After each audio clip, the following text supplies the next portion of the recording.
أعوذ بالله من الشيطان الرجيم بسم الله الرحمن الرحيم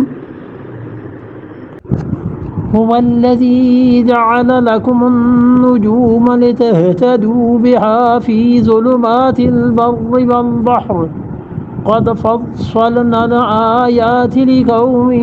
يعلمون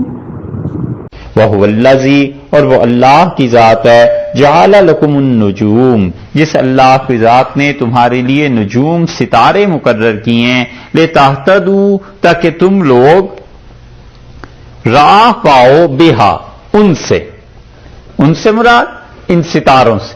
یعنی ستارے ہیں متعین اور ان سے تمہیں راہ ملتی ہے۔ پرانے زمانے کے جو لوگ تھے جنگلوں میں سفر کرتے تھے، دریاؤں میں اب بھی سفر کرتے ہیں، سمندروں میں، تو وہ اس کے ذریعے سے سمتوں کی پیمائش کرتے ہیں۔ اور پھر اللہ تعالی نے فرمایا ہے کہ فی ظلمات البر والبحر، بر خشکی اور بحر سمندر اور پانی کے ذخائر، پانی جہاں اکٹھا ہوتا ہے،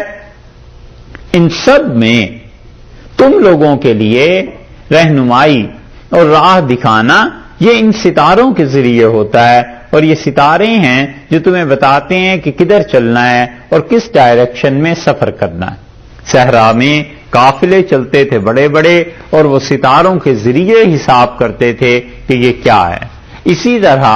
یہاں بھی دیکھ لیجئے شریعت میں بھی اسی طرح سورج ہے مثلا، اس کے ذریعے نماز کے اوقات متعین ہوتے ہیں کہ سورج کتنا اس کا سایہ ہو جائے تو ظہر آ جائے گی، پھر کتنا سایہ ہو جائے تو عصر کا وقت شروع ہو جائے گا۔ اور رات کا بھی معاملہ ایسے ہے کہ رات جو ہے یہ کس طرح پوری ہوتی ہے۔ اور حدیث میں یہ بھی آیا ہے کہ رسول اللہ صلی اللہ علیہ وسلم عشاء کی نماز پڑھتے تھے جب تیسری رات کا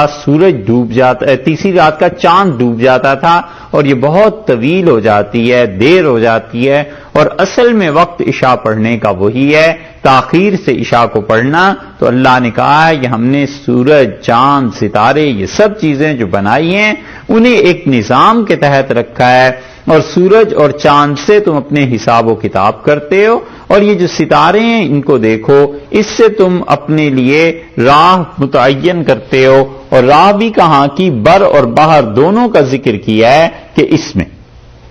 قد فصلنا، اور ہم نے تفصیل سے بیان کی ہیں، الآیات کھول کے بتا دی ہیں پتے،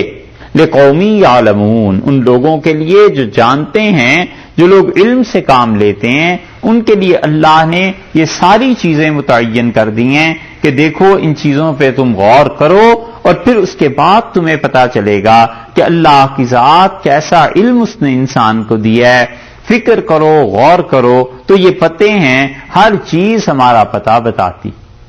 عربوں کے ایک شاعر نے بڑی اچھی بات ایک شعر میں کہی، اس نے کہا ہر چیز اپنا اثر بتاتی ہے اور چلنے والے کا پاؤں خبر دیتا ہے کہ کوئی آدمی یہاں سے گزر گیا ہے۔ بالکل اسی طرح اس کائنات کا ایک ایک ذرہ اللہ کی گواہی دیتا ہے، بشرطے کہ سمجھنے والا انسان ہو۔ اسی لیے آخر پہ اللہ تعالی نے جو لفظ استعمال فرمایا ہے یہاں، فرمایا کہ یعلمون ان چیزوں میں ان کے لیے غور اور فکر کا سامان ہے۔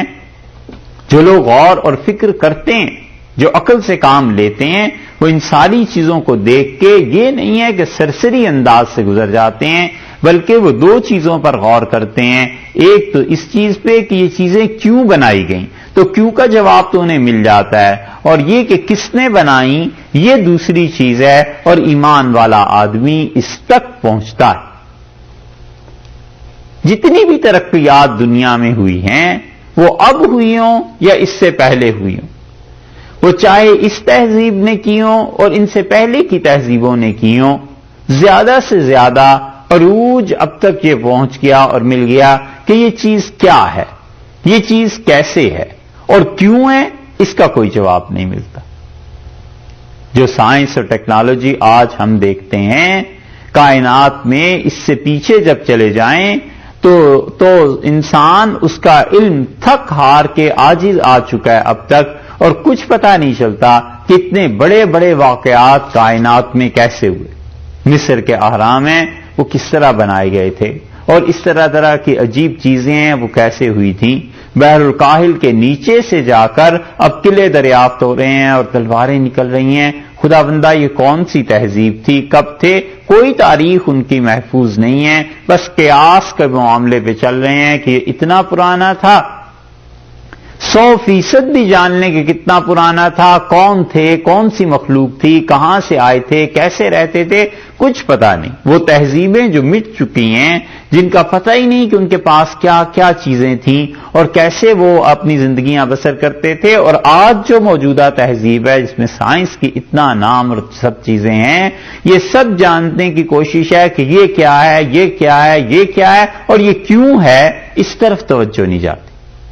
اللہ نے فرمایا ہے اس قوم کے لیے نشانیاں ہیں جو قوم فکر سے کام لے، عقل سے کام لے، اور آخر پہ پہنچ کے تھک ہار کے عقل جھک مارتی ہے اور پھر کہتی ہے کہ یہ اللہ ہی کی ذات ہے جو سب کچھ کر سکتی ہے، اللہ ہی کی ذات ہے جو سب چیزیں پیدا کر سکتی ہے۔ جتنا کچھ بھی پیدا ہو رہا ہے یہ انرجی کی مختلف صورتیں ہیں، میٹر کی مختلف صورتیں ہیں۔ اصل میں کس نے بنایا تھا، یہ کائنات کس ترتیب سے بنی تھی، بجز اللہ کے کوئی نہیں جانتا۔ ایک تھیوری آتی ہے اور لوگ سمجھتے ہیں بس یہ انتہا ہو گئی، پھر کچھ عرصے کے بعد پتا چلتا ہے اس سے بھی نیکسٹ ایک سٹیپ ہے، پھر اس سے بھی پتا چلتا ہے ایک سٹیپ ہے۔ اللہ نے فرمایا ان چیزوں پر غور کرو، یہ میری توحید کی نشانیاں ہیں اور مجھ تک پہنچنے کے لیے یہ پتے ہیں جو ہم نے اس دنیا میں رکھے۔